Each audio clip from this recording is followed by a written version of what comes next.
রায় দিচ্ছে, তা 5 তারিখে আবার একটা দেবে। কি বিচার হবে আমরা জানা নেই, বিচার কি হবে তা আমাদের জানা নেই। এটা বোঝা যাচ্ছে যে আমাদের পক্ষের রায় কিন্তু হবে না। আমরা যারা সাধারণ মানুষ, আমরা যারা চাইছি যে সঠিক বিচার হোক, সেই বিচার কিন্তু হবে কিনা আমাদের কিন্তু জানা নেই।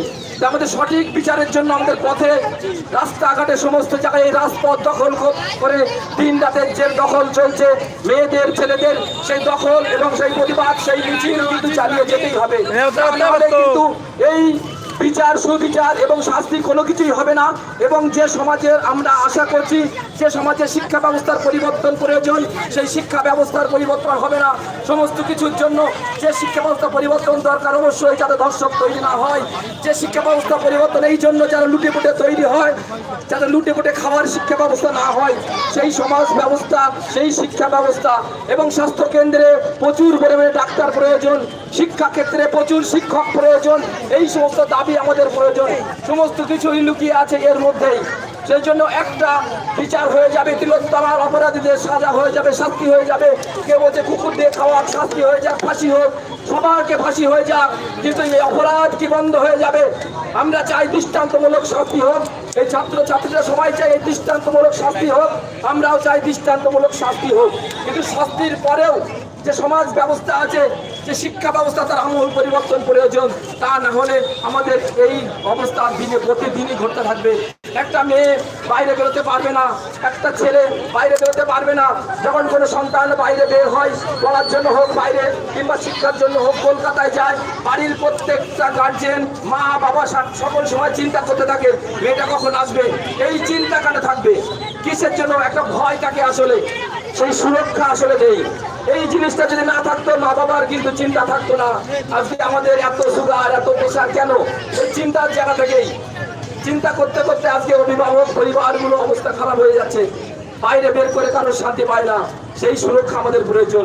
সেই সঠিক সুরক্ষার জন্য, সেই সমস্ত দাবির জন্য আমাদের প্রতিনিয়ত লড়াই প্রয়োজন এবং আমাদের এই দাবি থাকবে। আমরা আগামীতে এই লড়াই লড়ব এবং যদি সঠিক বিচার না হয়, তাহলে আমাদের এই প্রতিবাদ আরো দ্বিগুণ হবে এবং দিকে দিকে ছড়িয়ে পড়বে আমাদের এই প্রতিবাদ। সেই প্রতিবাদের ঝড় উঠছে দিকে দিকে, যে আগুন আর কেউ কোনো শাসক ঠেকাতে পারবে না, সেই আগুন ঠেকাতে হবে জনগণকে। যদি কোনো বিচার সিবিআই কিংবা সিআইডি কিংবা কোনো বিচারপতি না করে, তাহলে জনগণের দরবারে কিন্তু সেই বিচার হবে। বিচারপতি তোমার বিচার করার জন্য সেই জনগণ আজ জেগে গেছে, সেই জনতা কিন্তু আজ জেগে উঠেছে। বিচারপতি তোমার বিচার করার জন্য যদি সঠিক বিচার না করো, যদি প্রশাসন যদি সঠিক বিচার না করে, তাহলে সেই জনতা আজ জেগে উঠেছে। যদি সঠিক বিচার না হয় কোনো সিবিআই থেকে কিংবা সিআইডি থেকে, তবে জনতা কিন্তু সেই হাত তুলে নেবে। জনগণের দরবারে কিন্তু সবার বিচার হবে। সেই বিচারের আগামী দিন কিন্তু সেটা দেখতে হবে আপনাদের সকলকে। সেই আশা রেখে এবং সকলে এখানে যা উপস্থিত হয়েছে, আগামী দিন এর থেকে অনেক বড় প্রতিবাদী মিছিল আমরা দিকে দিকে গড়ে তুলতে পারবো যদি সঠিক বিচার না হয়। আমরা এই মিছিলকে এবার আমরা নিয়ে চলে যাব আমলাপাড়ার ভিতর দিয়ে, আমরা সোজা গান্ধীপথে হয়ে আমরা আমাদের বিভিন্ন যার যার গন্তব্যস্থলে হয়ে যাব।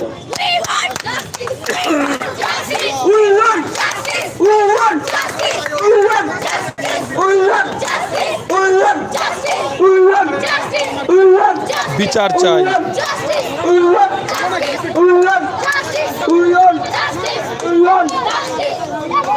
বিচার চাই, বিচার দাও।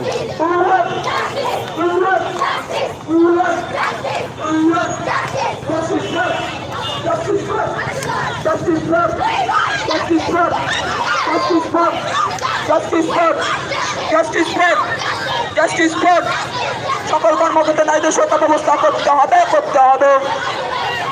সকল কর্মক্ষেত্রে নারীদের সত্য ব্যবস্থা করতে হবে।